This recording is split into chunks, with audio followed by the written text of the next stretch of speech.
ધાનાણી સિહોર નગરપાલિકા કાઉન્સિલર। હવે ઓડિટોરિયમ બાબતની જ્યારે તમે વાત કરો છો, આ ઓડિટોરિયમ બનાવવાની ગ્રાન્ટના જે રૂપિયા જે છે એ 7 કરોડ જેવી માતબર રકમ સિહોર નગરપાલિકાને વર્ષ 2 વર્ષ પહેલા આવેલી છે। હવે અત્યારે વારંવાર ઓડિટોરિયમ બનાવવાનું છે, આંબેડકર ભવન બનાવવાનું છે, ટાઉન હોલ જે છે એ આજે ટાઉન હોલ બરાબર નથી, એ રિપેરિંગ કરવાનો છે, રિનોવેશન કરવાનું છે। તો એક જ વિસ્તારમાં મારા જાણવા પ્રમાણે, મારા ખ્યાલ મુજબ તો ટાઉન હોલ પણ એ વિસ્તારમાં છે, આંબેડકર ભવન પણ એ જ વિસ્તારમાં ટાઉન હોલની બાજુમાં લગોલગ બને છે, ઓડિટોરિયમ પણ ત્યાં જ આગળ એ જ વિસ્તારમાં બને છે। તો આજે ટાઉન હોલ જે છે આપણે ઘણા વર્ષોથી અને મારા અનુભવના હિસાબે અને જાણકારી જે છે એ મુજબ આપણે જોઈએ તો ટાઉન હોલના પણ આપણી આગળ ભાડે આપણે આપી શકતા નથી, એવી આપણી આગળ વ્યવસ્થા છે, કોઈ ભાડે રાખતું નથી। તો કયા કારણોસર આ બધી વસ્તુ ઉપસ્થિત થાય છે એ પણ એક જાણવા જેવો તપાસનો વિષય છે। એની જ બાજુમાં લગોલગ આંબેડકર ભવનનું કામ આજે ચાલુ કરવામાં આવ્યું છે, 2 વર્ષ પહેલા, એ પણ આજે અધૂરું છે। આજે એની પણ ગ્રાન્ટ આપણી આગળ પડી હતી, આજે એ ગ્રાન્ટ પણ આજે વહી જવા ઉપર છે। આ ઓડિટોરિયમ પણ એ જ વિસ્તારમાં એનીથી થોડેક 25-50 મીટર દૂર ઓડિટોરિયમ જે બનાવવાનું છે એ ટોટલી એસી ઓડિટોરિયમ બનાવવાનું છે। તો આજે ખોટો ખર્ચો જે છે મારા હિસાબે, અને હું જે જાણું છું એ પ્રમાણે, આ ઓડિટોરિયમ હોલ જ્યારે એસી બનાવવાનો હોય તો એટ્રેક્ટિવ સ્થળ હોય ત્યાં આપણે રાખવું પડે। આ જે અત્યારે રાજીવનગરમાં જે પછાત વિસ્તાર જે છે ત્યાં આગળ ઓડિટોરિયમ હોલ બનાવવાથી આજે કોઈ માણસોને એટ્રેક્ટિવ લાગે નહીં અથવા કોઈ આકર્ષાઈને ત્યાં આવે નહીં। એક તો પહેલા ભાડે રાખવા માટે તેવી રીતે આજે સંકોચ અનુભવે। તો હેલિપેડની જે જગ્યા છે કે એ જગ્યા ઉપર ઓડિટોરિયમ હોલ બને, ટોટલી એસી જ્યારે બનાવવાનો છે અને સંપૂર્ણ સુવિધા સાથે જ્યારે બનાવવાનો હોય તો ગામનું એક આ નજરાણું છે એ રીતે ઓડિટોરિયમ હોલ બનવો જોઈએ એવું હું ચોક્કસપણે માનું છું। અને બાકી જે બિનખેતીઓની જમીનો જે છે એ જમીન ધારકો આગળથી જે સાર્વજનિક જગ્યાઓ છે એના પ્લોટો પણ મોટા હોય તો ત્યાં પણ સરકારશ્રીની જે ગ્રાન્ટો આવે છે નગરપાલિકામાં, એવા ઈ સોસાયટીમાં પણ સાર્વજનિક જે પ્લોટો છે એની અંદર આવા હોલ બનાવી અને સોસાયટી વાળાને કામમાં આવે અથવા ત્યાં પ્રસંગોપાતી લોકો બધા આજે એનો ઉપયોગ કરી અને આજે નગરપાલિકાને ભાડાની આવક થાય આવા સોર્સથી ચાલુ કરવા જોઈએ।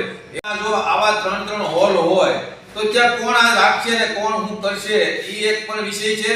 બીજા નંબરની અંદર પાલિકાની ઇન્કમ પરમેનન્ટ આવે એવા સોર્સથી સભાસદોએ કરવા પડે। આજે બોર્ડે એવા વિચારો લાવવા પડે અને ઠરાવો પણ એવા કરવા પડે। એવી જગ્યાએ આજે આ ઓડિટોરિયમ બને તો દરેક ગામના દરેક ખૂણે આજે બધાને લોકોને આ ઉપયોગ થાય। હું આજે મારી સમજ પ્રમાણે અને મારે વિચારો પ્રમાણે હું એમાં જે કહું છું કે આપણું હેલિપેડ છે, હેલિપેડની આપણી 4,500 ચોરસ મીટરની આપણી આગળ જમીન છે તો ત્યાં ઓડિટોરિયમ બને તો પ્લોટ એરિયાના વિસ્તારને આજે લાભ મળે, ગામના અડધા વિસ્તારોને લાભ મળે, ટાઉન હોલ આ વિસ્તારમાં છે તો ટાઉન હોલનો તો લાભ મળે જ છે।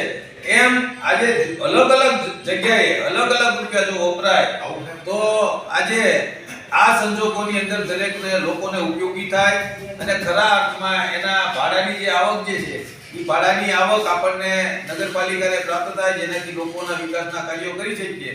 તો ઓડિટોરિયમ જે 7 કરોડના ખર્ચે આજે બનવા માટે થઈને ટેન્ડરો પણ બહાર પાડવામાં આવે છે તો આવા ટેન્ડરો જે છે આપે છે ને રદ થાય છે, આપે છે ને રદ થાય છે। તો આ જાહેરાતના જે પૈસા છે એ પણ આમાં બરબાદ થાય છે। અને હાલમાં તો હું એમ ચોક્કસપણે જ્યારે સભાસદ તરીકે હું કહું છું કે ઓડિટોરિયમ જે રાજીવનગરની અંદર જે થાય છે પડખે ટાઉન હોલ, આંબેડકર હોલ ને એની પડખે ઓડિટોરિયમ તો ત્યાં થવો ન જોઈએ હું ચોક્કસપણે માનું છું। રાઠોડ પૂર્વ નગરપાલિકા પ્રમુખ, પૂર્વ શહેર ભાજપ પ્રમુખ, હાલ નગરસેવક સિહોર નગરપાલિકા। અત્યારે સિહોર નગરપાલિકા દ્વારા જે ઓડિટોરિયમ હોલનું કામ કરવાનો જે વિચાર મુકાઈ રહ્યો છે એની સામે મારા જાહેર જીવનના 40 વર્ષના અનુભવના આધારે હું કહું છું કે આ ઓડિટોરિયમ હોલ બનાવવો એ સિહોરની જનતા માટે કોઈ ફાયદાકારક નથી। આ વહીવટકર્તાઓની અનાવડત, બિનઅનુભવ અને તગલગી નિર્ણય છે।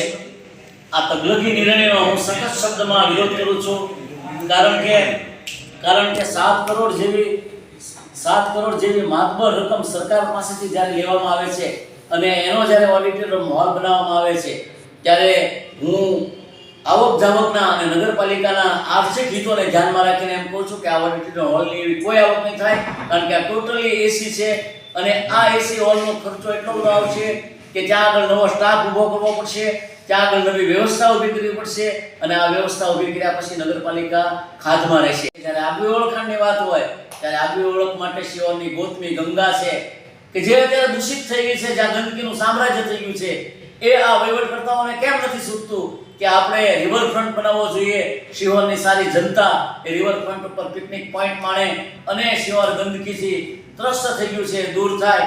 આવો સારો અનુભવ અને આવો સારો નિર્ણય આ બોડી નથી કરતી, એનો સખત વિરોધ કરું છું.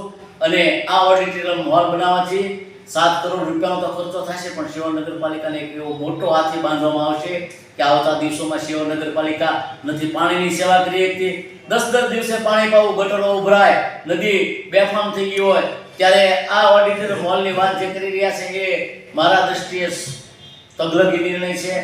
એને આ એક મોટામાં મોટું બિન આવડત અને બિન અનુભવ વહીવટકર્તાનો આનાથી મોટો નમૂનો એક હોઈ શકે નહીં એવું હું સ્પષ્ટ શબ્દમાં માનું છું. અને સરકારશ્રીમાં, પ્રાંતમાં અને સરકારને હું મીડિયા દ્વારા રજૂઆત કરું છું કે આ સરકારનો બેફામ 7 કરોડ જેવી રકમનો દુર્વ્યય અટકાવો અને શિહોરની જનતાના લાભમાં જે કોઈ રિવરફ્રન્ટ વાળી વાત છે, મારા સાથી સભાસદે કીધું એમ બીજી કોઈ જગ્યા છે તો આ બધા બાબતમાં જ્યારે town hall, Rambha community hall અને આંબેડકર હોલ જેટલા પડ્યા હોય ત્યારે આ શિહોર નગરીમાં શું તમારે એકલા સાંસ્કૃતિક હોલો બનાવવા છે, પાડવો અને સરકારના નાણાંનો તમારે દુર્વ્યય કરવો છે, એની સામે અમે સખત વિરોધ કરીએ છીએ કે આ ઓડિટોરિયમ હોલનું કામ બંધ રાખે અને આ નગરપાલિકા અને સરકારના નાણાંનો દુર્વ્યય અટકે અને રિવરફ્રન્ટનું કામ લે એવી શિહોરની જનતાની લાગણી ને માગણી હું મારા આ વક્તવ્યમાં રજૂ કરું છું. વંદે માતરમ, ભારત માતા કી જય.